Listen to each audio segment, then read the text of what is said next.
Ten of Coins energy could be involvement highly of family, or this could be someone no, na pwedeng family talaga kayo. Maybe this is your legal husband, legal wife, or pwedeng hindi kayo kasal pero ka-live-in mo siya for long, or boyfriend-girlfriend mo na super committed ka. Okay? Or tinuturing mo na talaga siya ritong family mo. This person here manifesting you sa kanyang life, hoping that you'll stay or that you'll choose to stay. Oh, something to do with stay because I just heard that word. Let us see what's going on. But there's this high frequency energy that family is highly involved in this reading. Okay.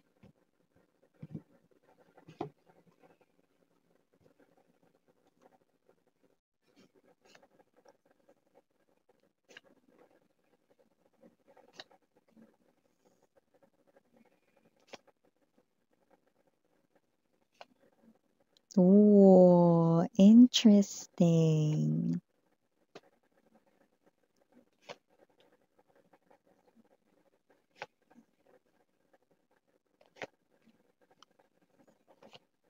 Oh, hindi sa ayaw niya ito, no? I just heard secretly, no?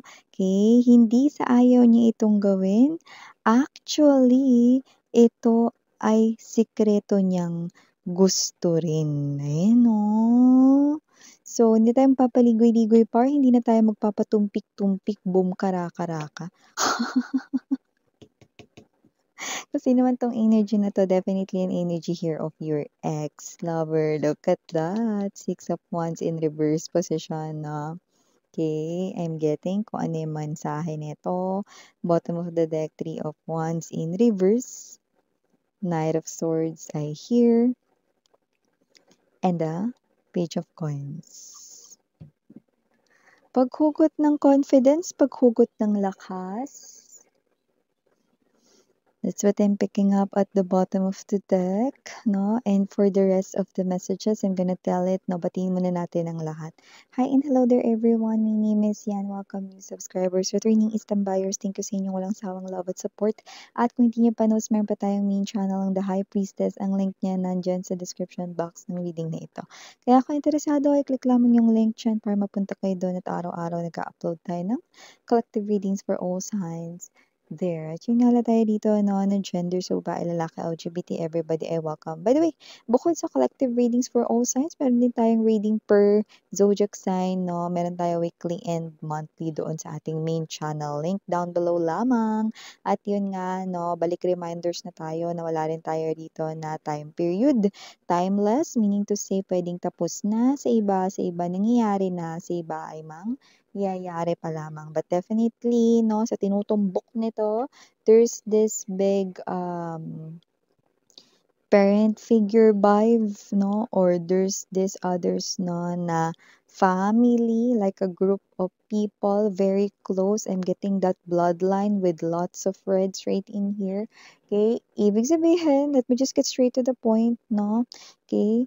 Kung sino man itong kadil ninyo, definitely your ex, 'di ba? And nakikita ko rito, no, na walang magagawa yung ex mo kundi sundin. I don't know if this emperor right in here is his or her father or mother or grandmother or lola, lolo, no? Or legal guardian. Magulang niya yan, no? Ang nakikita ko rito, no? Na, okay, sinasabihan siya at gusto rito, no? Na pinagpipilitan talaga ng kanya rito, no? Na magulang, no? Or lolo't lola rito, no? Na makipagbalikan sa'yo. Bagay na kagaya ng binanggit ko sa inyo kanina, no? Hindi sa ayaw niya ito, kundi pasikreto pa ngang gusto niya ito, no? Yan. But at the center ng ating reading, Five of Swords energy, Two of Swords right in here, Seven of Cups, no? Eto kasi mga babes 'no, ay energy rito ng gusto ko rin sana na mangyari ito, 'yan 'no. Kaso hindi ko alam kung papayag si collective dito, 'yan 'no, hindi niya alam 'no. May hesitation, may doubts 'no, may agam-agam, Seven of Cups energy, and also the Five of Swords, there's this, energy right in here na parang na-try niya na yung ibang mga ways 'no, pero parang wala pa rin, hindi niya pa rin kaya rito mapabalik sa buhay niya. May resistance sa energy mo, you could be avoiding this person here or you could be telling him or her to stop na, okay. May mga gano'ng klase ng energy. So, parang kahit na 'no, pinagpipilitan pa ng parents niya rito na makipagbalikan siya sa'yo mga babes 'no, kasi nakikita ko dito meron someone with authority, there's bloodline, so definitely puwedeng lolo, lola, puwede rin naman na nanay, tatay niya 'yan 'no, but definitely 'yan ang lumalabas na batas sa kaniyang home, 'yan 'no. Lalo na kung saan siya nakatira 'no, lalo na kung kasama niya yung family niya 'no, parang may energy rito na nakukuha ko. Example lang 'to ha, hindi ka uuwi dito sa bahay hangga't hindi mo napapabalik or hindi kayo nagkakabalikan ni collective, naintindihan mo? Or ipagtatapon ko yang mga gamit mo sa labas kapagka hindi ka kumilos para makipagbalikan kay collective. So we have here the Knight of Pentacles energy and the Two of Coins. So definitely 'no, ang gustong mangyari rito ng kanyang magulang 'no, together na rin sa buo ritong family niya 'no, okey, ay offer of love. Very sincere offer of love.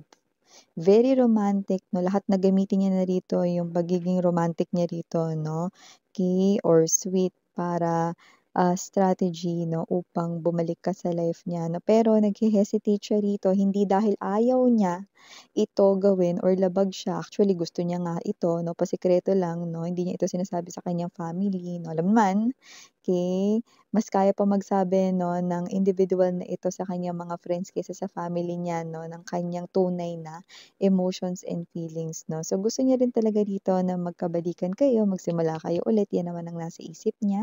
With the Eight of Pentacles energy, ito naman yung bagay na gusto kong i-work out ang relationship namin, ang connection namin ni collective. Kaso paano? Hindi ko nga alam, eh, kung babalik pa si collective sa'kin, eh. May mga nagawa na ako 'yan, yung iba kasi may mga nag-try na rito, mag-reach out, kontakin kayo, gumawa rin ng paraan. Pero yung iba kasi may resistance sa energy ninyo, puwede kasing, iniiwasan niyo siya, dine-dedma niyo siya 'no. Iba naman dito may energy rin naman na puwedeng sinusubukan niyo pa siya 'no, tina-try niyo pa talaga 'no. Itong tao na 'to kung karapat-dapat ba siya ritong bigyan ng permission to come back to your life 'no, you're testing this person here 'no. Yung iba may energy rito pinapahirapan niyo pa siya. Whatever the case may be 'no, mix-mix man ang ating energies dito 'no, isa lang ang tinutumbok, hindi siya nadadalian sa sitwasyon ninyong dalawa 'no. Dahil this is something here that this person here is telling me, it's tough, it's difficult miss 'yan 'no, and hindi niya ito masabi ng diretso sa kanyang parents. So, puwedeng nasasabi niya ito sa kanyang mga katrabaho with the pentacles right in here or sa kanyang mga friends 'no, okay. But the family is having this very tight. This is someone na head of the family or this is someone here 'no, like magulang niya, lolo-lola niya or legal guardian niya telling him or her 'no, na makipagbalikan sa'yo 'no, no matter what happen, 'di ba? Kaya nakikita natin dito 'no, na gagawin niya ito na dahil ito rin naman ang gusto niya, yun nga lang, hindi siya sure kung mananalo siya. Or hindi siya sure kung sa-success siya rito, 'no? Pero gagawin niya 'yan kasi 'yan rin naman yung sikreto niya ritong gusto, 'no? So, nakikita natin dito that this person here 'no, kagaya ng binanggit ko sa inyo kanina 'no, sa bottom of the deck sinabi ko 'no, na paghugot ng lakas, paghugot ng confidence 'no. So, parang ang ginagamit niya or gagamitin niya ritong sandata 'no, to keep moving, to keep, moving forward 'no, dito sa bagay na ito even though it's tough and difficult 'no, okey, ay ang lakas ng loob na nakukuha niya 'no, sa kanyang family. Very supportive family niya rito sa kanya 'no, kasi siyempre 'di ba kung hindi palalayasin siya. Baka itakul siya, 'di ba? Or baka hindi siya rito bigyan ng mana ano, 'yan oh, kung ano man 'yan, 'di ba? Example ko lang 'yan mga mahal na pero parang dun pa nga lang sa hindi ka na puwedeng umuwi, 'di ba? Paano ka maliligo niyan? Paano yung mga gamit mo, tatapon daw 'no? So, yung mga gano'ng klase ng energy 'no, pero hindi siya dun natatakot. Actually, okey, medyo parang nagiging emosyonal pa nga itong person mo 'no, kasi parang, ngayon niya lang nakita 'no, na sinuportahan siya ng family niya dito sa mga ginagawa niya. Kasi parang dati, immature siya, may mga bagay siyang ginagawa na puwedeng may kinalaman rin sa trabaho 'no. May energy na parang ewan ko, puwedeng pa-bonding-bonding siya sa pansitan. Or puwede rin na late bloomer siya sa ibang aspect ng kanyang or ibang area ng kanyang life kaya may energy-ng gano'n. Pero ito lang talaga na love life area niya ang sinuportahan ng family niya talaga rito, 'no. So, very nagiging emotional ang person mo. So, nakikita natin dito na 'yun din yung ginagamit niyang lakas 'no, to move forward and kahit na rito ay, itaboy at hindi mo pa rin siya rito pansinin, nakikita ko dito na hindi pa rin siya titigil dahil bitbit niya ang kanya ritong sandata at yun ay ang, suporta ng kanyang pamilya. So, nakikita ko rin dito 'no, na yung iba sa inyo, with the Eight of Wands energy, possible na kino-contact pa kayo rito ng any family member nila or kung hindi pa, kokontakin kayo ng mga 'yan 'no. Tutulungan ito ng mga parang mga pakonti-konti. 'No, tutulungan itong person mo na ito 'no, para magka-good point sa'yo, okey, babae, lalaki, LGBT, okey. At nakikita ko 'no, naggagamit sila rito ng any means of advanced technologies kagaya ng social media platforms like FB, like Facebook, what I mean 'no, Instagram, Telegram, Viber, email, or even text messages, chat messages, or phone call, telephone call, okey. So, I do see, nakikita ko dito 'no, na parang ang daming nagawang mali ng person mo sa life niya. Pero ikaw yung pinakatamang nagawa niya. So, sinusuportahan dito ng family niya na ayusin 'no or magkaayos kayong dalawa 'no. Dahil, at the end of the day kahit pasaway itong person mo 'no, pamilya pa rin nila 'yan 'no at alam nila na nakabuti ka talaga sa kanilang anak or sa kanila ritong family member 'no.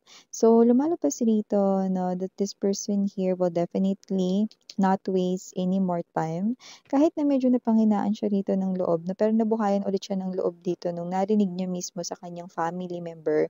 Especially sa kanyang mom, sa kanyang dad, or lolo-lola niya ito na legal guardian 'no, na, ikaw pa rin pala talaga yung gusto nila for him or for her 'no. And nakikita ko rito na yung suporta na yun super lakas na nun para itulak siya 'no, na magkaroon ng lakas ng loob 'no, to go after you. Knight of Swords energy. To start brand new, to renew your connection, your relationship again, to start all over again, like a fresh start, no? So, ganong klase ng energy. So, nakita natin dito, no, mga bibs, no, na may energy rin dito na although very authoritative yung words, very sharp yung words ng kanyang family or parent dito, naramdaman niya yung, softness and concern sa kanya ng pamilya niya rito or ng magulang niya rito, okey? Kasi at the end of the day concern pa rin naman itong family or, magulang niya rito 'no, sa kanyang life 'no, kasi napabuti or napaigi yung buhay nitong person mo na ito nung naging kayo. So, nakita yun ng kanyang own family, okey? So, yun yung lumalabas dito. However, hindi ko nakita rito ang magiging judgment ninyo. So, just prepare yourself 'no, kasi kung akala ninyo tumigil na siya, hindi pa pala. Lalo na ngayon 'no, na mas na-boost ang kanyang confidence 'no. So, parang kung sino man itong energy na 'to 'no, go! Hindi siya titigil hanggang sa hindi niya kayo napababalik muli sa kanyang buhay 'no. Kasi kung hindi, yari din siya, eh. So, yeah, for the initials writing here, unang-una letter K. P. Wala tayong nakukuha ritong capital letters 'no, basta just take only what resonates. Okay, for the rest of the letters, we've got E, O, I, T, Y, N, R, And last but not the least, F. So yeah, these are all the messages. Thank you again, I'm Miriana on Sarang Hail Love and Light. Annyeong.